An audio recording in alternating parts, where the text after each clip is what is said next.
अस्सलाम वालेकुम गाइस। आज की इस वीडियो में हम बात करेंगे the mole and chemical equation. The mole and chemical equation का मतलब ये है कि इनके बीच क्या रिलेशनशिप है। एक केमिकल इक्वेशन है, एक केमिकल रिएक्शन है, उसका मोल के साथ क्या रिलेशनशिप है। तो इसके ऊपर आज हम डिटेल से बात करने वाले हैं। तो सबसे पहले हम स्टार्ट करते हैं केमिकल इक्वेशन से। तो केमिकल इक्वेशन जो है इसको मैं पहले अपनी अल्फाज में समझाता हूँ, उसके बाद हम डिफिनीशन लिखते हैं। मान लो यहाँ पे मैंने आप लोगों से पूछ लिया या यहाँ पे एक स्टेटमेंट है कि hydrogen react with oxygen molecule to form water. ये एक क्या है, स्टेटमेंट है। अब इस स्टेटमेंट को अगर हम सिंबल से रिप्रेजेंट करें तो इस चीज़ को हम फिर क्या कहते हैं, केमिकल इक्वेशन कहते हैं। अब यहाँ पे हाइड्रोजन है, हाइड्रोजन को हम H से रिप्रेजेंट करते हैं। तो क्या है, हाइड्रोजन एटम नहीं है, हाइड्रोजन मॉलिक्यूल है।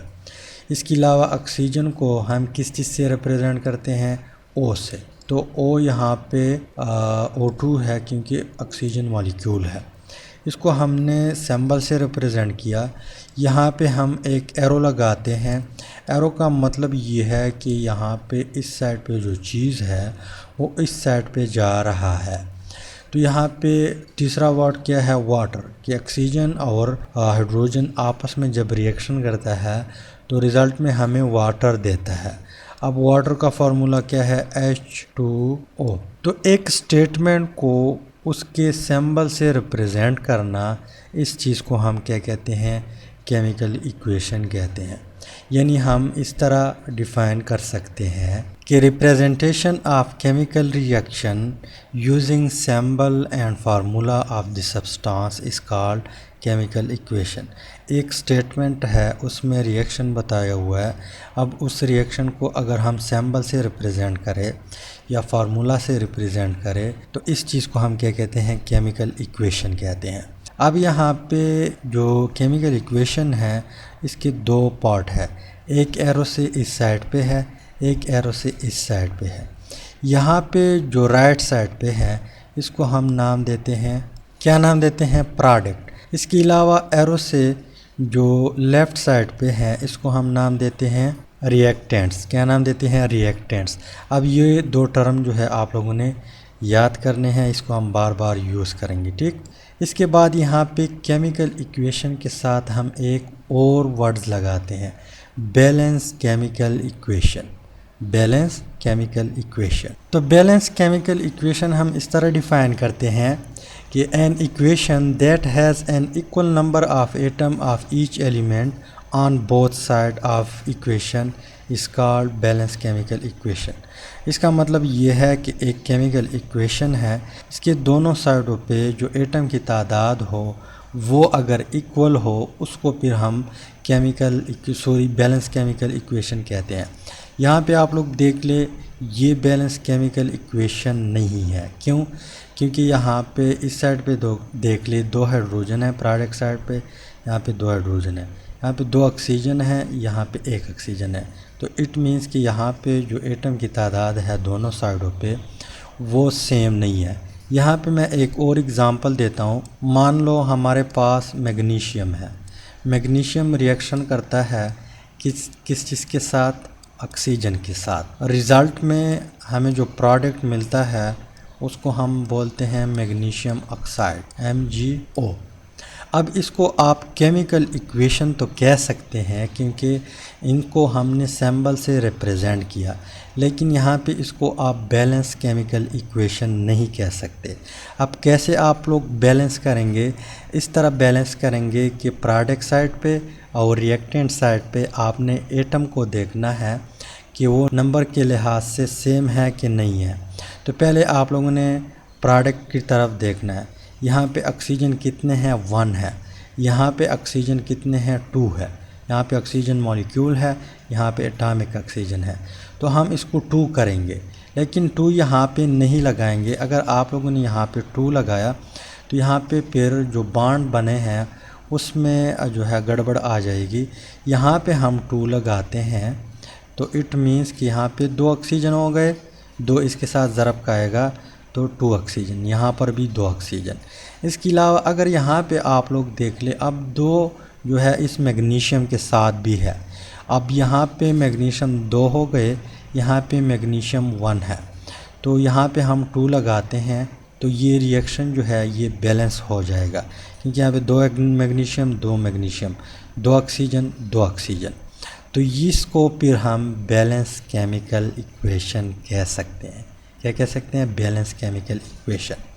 अब यहाँ पे जो न्यूमेरिकल वैल्यू आती है, जिस तरह यहाँ पे 2 आया, इसके अलावा ऑक्सीजन के साथ कुछ नहीं है, तो इट मीन्स कि यहाँ पे 1 है। क्या है? अगर कुछ ना हो तो इसका मतलब ये है कि यहाँ पे 1 प्रेजेंट है। इसके अलावा यहाँ पर भी 2 आया हुआ है। तो ये जो न्यूमेरिकल वैल्यू है इसको हम नाम देते हैं कोफिशिएंट। क्या नाम देते हैं? कोफिशिएंट। यहाँ पे जो न्यूमेरिकल वैल्यू है इसको हम नाम देते हैं कोफिशिएंट। तो यहाँ पे कोफिशिएंट 2 है, यहाँ पे कोफिशिएंट 1 है, यहाँ पे कोफिशिएंट 2 है। अब ये कोफिशिएंट रिप्रेजेंट करता है किस चीज़ को? मोल को। किस चीज़ को रिप्रेजेंट करता है? मोल को। यानी इसका मतलब ये है कि इस रिएक्शन में यहाँ पे 2 मोल मैग्नीशियम है। कितने मोल? 2 मोल मैग्नीशियम है। इसके अलावा 1 मोल ऑक्सीजन है। क्या है? 1 मोल ऑक्सीजन है। तो 2 मोल मैग्नीशियम और 1 मोल ऑक्सीजन जब आपस में रिएक्शन करता है तो रिज़ल्ट में हमें मिलता है 2 मोल मैग्नीशियम ऑक्साइड। ठीक, तो इसका ये क्या है? रिलेशनशिप है केमिकल इक्वेशन के साथ। मोल का इस तरह रिलेशनशिप है। अब यहाँ पे अगर मैं आप लोगों से क्वेश्चन पूछ लूँ कि आप लोग 4 मोल मैग्नीशियम ऑक्साइड प्रोड्यूस करें, तो आप लोग क्या करेंगे? सिंपली आप लोगों को पता है केमिकल इक्वेशन से कि 2 मोल मैग्नीशियम जब 1 मोल ऑक्सीजन के साथ रिएक्शन करता है तो ये हमें 2 मोल मैग्नीशियम ऑक्साइड देता है। तो सिंपली आप लोग क्या करेंगे? 4 मोल मैग्नीशियम उठाएंगे, 2 मोल ऑक्सीजन उठाएंगे, तो इसको जब आप रिएक्ट करेंगे तो आप लोग के पास 4 मोल मैग्नीशियम ऑक्साइड आएगा। तो इस तरह हमारे लिए जो कैलकुलेशन है, जो स्टोइकियोमेट्रिक कैलकुलेशन है, वो आसान हो जाता है। किस चीज़ की वजह से? एक बैलेंस केमिकल इक्वेशन की वजह से। लेकिन यहाँ पे किस्सा ख़त्म नहीं हुआ। एक लॉ है, थोड़ा बहुत हम उसको भी टच करते हैं, डिटेल में हम नहीं जाते। लॉ कौन सी है? Law of conservation of mass. इसका मतलब ये है कि इस दुनिया में जितनी भी मैटर है उसको ना हम पैदा कर सकते हैं, ना उसको हम फना कर सकते हैं। कुदरत ने, अल्लाह ताला ने जितने मास या जितने मैटर बनाए हैं पहले से उतनी ही होते हैं अभी भी और पहले भी, लेकिन उसका सिर्फ स्टेट चेंज होता है, हालत चेंज होता है। तो यहाँ पे केमिस्ट्री के हवाले से इसका स्टेटमेंट कुछ इस तरह है कि matter can neither be created not destroyed during a chemical reaction. एक केमिकल रिएक्शन है, उसका जितना मास है उसको आप ना ख़त्म कर सकते हैं और ना उसमें आप अपनी आप की तरफ से कुछ ऐड कर सकते हैं। मतलब जितना रिएक्टेंट होगा वो अगर कम्प्लीटली प्रोडक्ट में कन्वर्ट हो जाए तो जो रिएक्टेंट का मास है और जो प्रोडक्ट का मास है वो सेम रहेगा। यहाँ पे मैं आप लोगों को एग्ज़ाम्पल देता हूँ। मान लो हमारे पास क्या है? आयरन है। क्या है? आयरन है। आयरन को हम किस चीज़ से रिप्रेजेंट करते हैं? Fe से। इसको हम रिएक्ट करवाते हैं किस चीज़ के साथ? सल्फ़र के साथ। तो रिज़ल्ट में हमें देगा आयरन सल्फाइड। क्या देगा? Iron sulphide. तो इस लॉ का मतलब ये है कि यहाँ पे रिएक्टेंट का जितना मास है वो प्रोडक्ट का भी होगा। यहाँ पे अगर आप इसको सम करेंगे तो जितना मास इसका है इतना मास प्रोडक्ट का भी होगा, लेकिन शर्त ये है कि अगर ये रिएक्टेंट फुली, मतलब जितना रिएक्टेंट है वो फुली कन्वर्ट हो जाए प्रोडक्ट में, तो मास क्या होगा? इक्वल होगा। यहाँ पे आप लोग क्या कर सकते हैं? मास को ख़त्म नहीं कर सकते अपने आप की तरफ से, यहाँ पे कुछ ऐड भी नहीं कर सकते अपने आप की तरफ से। जितना मास कुदरत ने बनाया हुआ है उतना ही मास रहेगा। यहाँ पे अगर हम देख ले रिएक्शन बैलेंस करेंगे तो आप लोगों को पता चल जाएगा। यहाँ पे आप लोग देख ले रिएक्शन बैलेंस है कि नहीं है? बैलेंस है। क्यों? क्योंकि यहाँ पे Fe कितने हैं? 1 है। इस साइड पर भी 1 है। यहाँ पे सल्फ़र कितने हैं? 1 है। यहाँ पर भी 1 है। तो अगर 1 1 है तो यहाँ पे हम 1 लगा सकते हैं। क्या लगा सकते हैं? 1। अब ये क्या है? कोफिशिएंट है। कोफिशिएंट किस चीज़ को रिप्रेजेंट करता है, मोल को। तो इट मीन्स कि यहाँ पे 1 मोल आयरन है और यहाँ पे 1 मोल सल्फ़र है। ये जब रिएक्शन करता है तो रिज़ल्ट में हमें 1 मोल आयरन सल्फाइड देता है। कितने मोल, 1 मोल। तो यहाँ पे आप लोगों ने कंफ्यूज नहीं होना, 1 मोल प्लस 1 मोल आप लोगों ने 2 मोल नहीं लगाने। पहले आप लोगों ने रिएक्शन बैलेंस करना है। जो कोफिशिएंट आ जाए वो कोफिशिएंट रिप्रेजेंट करता है किस चीज़ को, 1 मोल को। यहाँ पे आप लोग देख लीजिए, इस साइड पर भी 1 मोल है, इस साइड पर भी 1 मोल है। क्यों, क्योंकि ये 1 Fe के साथ भी है और सल्फ़र के साथ भी है। तो इट मीन्स कि यहाँ पे 1 मोल Fe है और 1 मोल सल्फ़र है। तो मास इक्वल है, इस साइड पर भी इस साइड पर भी। लेकिन मुझे पता है यहाँ पे आप लोगों को फील नहीं हुआ। अब हम क्या करते हैं, इसको हम ग्राम में लेते हैं। किस चीज़ में, ग्राम में लेते हैं। तो 1 मोल अगर हम आयरन ले ले, 1 मोल अगर हम आयरन ले ले तो ये कितने ग्राम के बराबर होगा, 56 ग्राम के बराबर होगा। 56 ग्राम के बराबर क्यों है, यहाँ पे मुझे पता है आप लोग कंफ्यूज होंगे। 56 ग्राम के बराबर इसलिए है, अगर आप लोगों को इस चैप्टर की सेकंड वीडियो याद है, मोल एंड एवोगैड्रो नंबर, उसमें हमने डिटेल से ये चीज़ें डिस्कस की है। तो आप लोग प्लेलिस्ट में जाके, स्टोइचियोमेट्री के नाम से प्लेलिस्ट है, उसमें आप लोग जाके सेकंड वीडियो देख सकते हैं, या आप लोग यूट्यूब में सर्च करें मोल एंड एवोगैड्रो नंबर और साथ में जैन एकेडमी लगाए तो आप लोगों को मेरी वीडियो मिल जाएगी। लेकिन यहाँ पे इन शॉर्ट मैं ये बताऊँगा कि जो एटम का एटॉमिक मास है, एक एटम है, एटम का एक, मान लो क्या है, ये एक एटम है ए, इसमें इस साइड पे पीरियोडिक टेबल में यहाँ पे नीचे दिया होता है एटॉमिक नंबर, ऊपर दिया होता है मास नंबर। तो जो एटम का मास नंबर है उसके साथ ग्राम लगाए तो ये किस चीज़ के बराबर होगा, 1 मोल के बराबर होगा। कोई भी एटम है उसका एटॉमिक मास उठाए, एटॉमिक मास उठाया उसके साथ आपने ग्राम लगा दिया तो ये किस चीज़ के बराबर होगा, 1 मोल के बराबर होगा। अब एटॉमिक मास कितना है, आयरन का 56 है, तो इसके साथ 56 के साथ हमने ग्राम लगा दिया तो ये किस चीज़ के बराबर है, 1 मोल के बराबर है।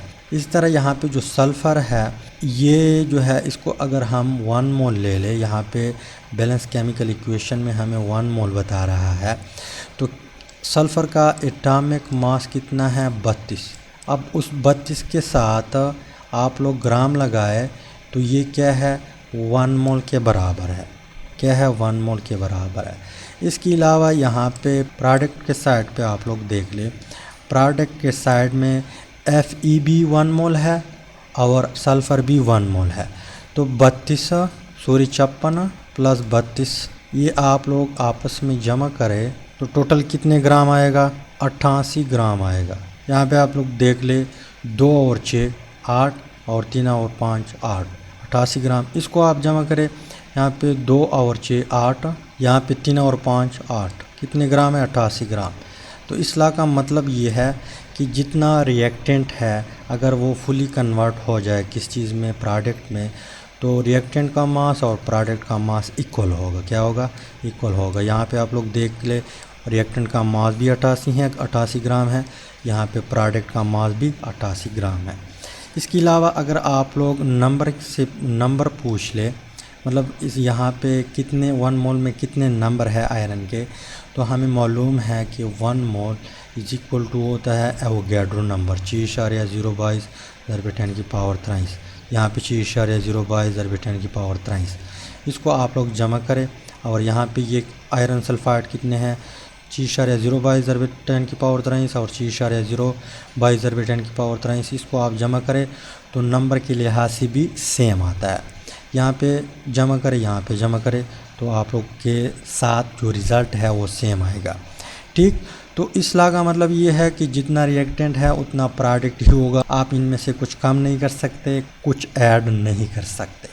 तो इस ला से और बैलेंस केमिकल इक्वेशन से हमें ये पता चलता है कि यहाँ पे मैं एग्ज़ाम्पल दे दूँ तो इस लॉ से और बैलेंस केमिकल इक्वेशन से हमें ये भी पता चलता है कि if we know the mass of reactant, अगर हमें रिएक्टेंट का मास मालूम हो, we can find how much product will be formed if the reactant is fully converted into product. तो हम इजीली फाइंड आउट कर सकते हैं, पता लगा सकते हैं कि कितना प्रोडक्ट बनेगा। यहाँ पे मैं आप लोगों को एग्ज़ाम्पल देता हूँ। मान लो हमारे पास 4 ग्राम हाइड्रोजन है, क्या है 4 ग्राम हाइड्रोजन है। इसके अलावा ये 4 ग्राम हाइड्रोजन जो है ये 32 ग्राम ऑक्सीजन के साथ रिएक्ट करता है। 4 ग्राम हाइड्रोजन है, 32 ग्राम ऑक्सीजन के साथ रिएक्शन करता है। तो रिज़ल्ट में हमें मालूम है कि वाटर तो देगा, लेकिन कितना वाटर मिलेगा हमें, कितने ग्राम होगा ये वाटर, तो इजीली हम फाइंड आउट कर सकते हैं, क्योंकि हमने लॉ में भी पढ़ा है और इक्वेशन भी हम बाद में फिर बैलेंस करते हैं। अब कि अगर रिएक्टेंट फुली कन्वर्ट हो जाए तो जितना रिएक्टेंट का मास होगा उतना ही प्रोडक्ट का भी मास होगा। तो 4 ग्राम प्लस 32 ग्राम ये कितना आता है 36 ग्राम। तो इट मीन्स कि यहाँ पे हमें 36 ग्राम H2O मिलेगा। अगर हमें रिएक्टेंट का मास मालूम है, यहाँ पे भी आप लोग देख लीजिए मास मालूम है, 4 ग्राम हाइड्रोजन है, 32 ग्राम ऑक्सीजन है, ये हमें कितने ग्राम H2O देगा 36 ग्राम। सिंपल सी बात है, आप लोगों ने इसको जमा करना है, जितना ग्राम आ जाए उतनी ही ग्राम प्रोडक्ट होगा। अगर आप लोगों को यकीन नहीं आता तो यहाँ पे मैं आप लोगों को दिखाता हूँ बैलेंस केमिकल इक्वेशन की मदद से। तो यहाँ पे हाइड्रोजन है, हाइड्रोजन मॉलिक्यूल है, ये रिएक्शन करता है किस चीज़ के साथ, ऑक्सीजन मॉलिक्यूल के साथ, O2 के साथ। अब ये रिज़ल्ट में हमें देता है वाटर मॉलिक्यूल H2O। पहले हम रिएक्शन को बैलेंस करते हैं, यहाँ पे 2 ऑक्सीजन, यहाँ पे 1 ऑक्सीजन, तो यहाँ पे हम 2 लगाते हैं, 2 लगाया तो 4 हाइड्रोजन हो गए, यहाँ पर भी हम 2 लगाते हैं तो 4 हाइड्रोजन। अब रिएक्शन बैलेंस है, तो यहाँ पे कोफिशिएंट से मुराद 2, 1 और 2 ये क्या है मोल है, यानी हमारे पास 2 मोल हाइड्रोजन मॉलिक्यूल है। अब हाइड्रोजन मॉलिक्यूल में 2 हाइड्रोजन होते हैं, यहाँ पे कोवेलेंटली बॉन्डेड होते हैं। एक हाइड्रोजन का एटॉमिक मास कितना है 1 है। अगर हमारे पास 1 मोल हाइड्रोजन हो, एटॉमिक हाइड्रोजन, उसका मास 1 ग्राम होगा।